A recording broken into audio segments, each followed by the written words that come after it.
മണ്ഡലം വൈസ് പ്രസിഡന്റിനെ സ്ഥാനത്ത് നിന്ന് നീക്കിയതായി DCC അധ്യക്ഷൻ. നോട്ടീസ് ലഭിക്കുന്നതിന് 24 മണിക്കൂർ മുന്നേ രാജിവെച്ച് വൈസ് പ്രസിഡന്റ് മാനന്തവാടി എടവകയിലെ കോൺഗ്രസിലാണ് നാടകീയ സംഭവവികാസങ്ങളുണ്ടായത്.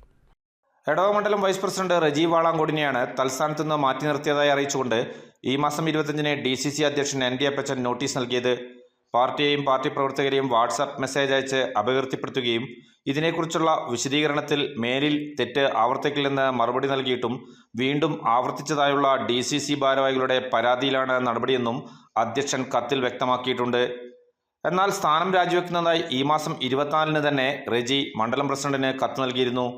വർഷങ്ങളായി പാർട്ടിയിൽ ആത്മാർത്ഥമായി പ്രവർത്തിച്ചതാണെന്നും പാർട്ടി വിരുദ്ധ പ്രവർത്തനങ്ങൾ നടത്തുകയും സമാന്തര പാർട്ടിയുണ്ടാക്കാൻ ശ്രമിച്ചവരെയും പാർട്ടിയുടെ നിയന്ത്രണം ഏൽപ്പിക്കാനുള്ള നേതാക്കളുടെ നീക്കം അംഗീകരിക്കാനാവില്ലെന്നും പാർട്ടിയിൽ നിന്ന് പല പ്രാവശ്യവും പുറത്തു നിർത്തിയവരോടൊപ്പവും മറ്റ് പാർട്ടിയിൽ നിന്ന് വന്നവരോടൊപ്പവും പ്രവർത്തിക്കാൻ കഴിയില്ലെന്നും റജി രാജിക്കത്തിൽ വ്യക്തമാക്കിയിട്ടുണ്ട്. ഏതായാലും തദ്ദേശ സ്വയംഭരണ തെരഞ്ഞെടുപ്പ് അടുത്തതോടെ എടവകയിൽ പാർട്ടിക്കുള്ളിലെ അഭിപ്രായ ഭിന്നത നേതൃത്വത്തിനും തലവേദനയായി മാറും. ഷമീർ, വയനാട് വിഷൻ, മാനന്തവാടി.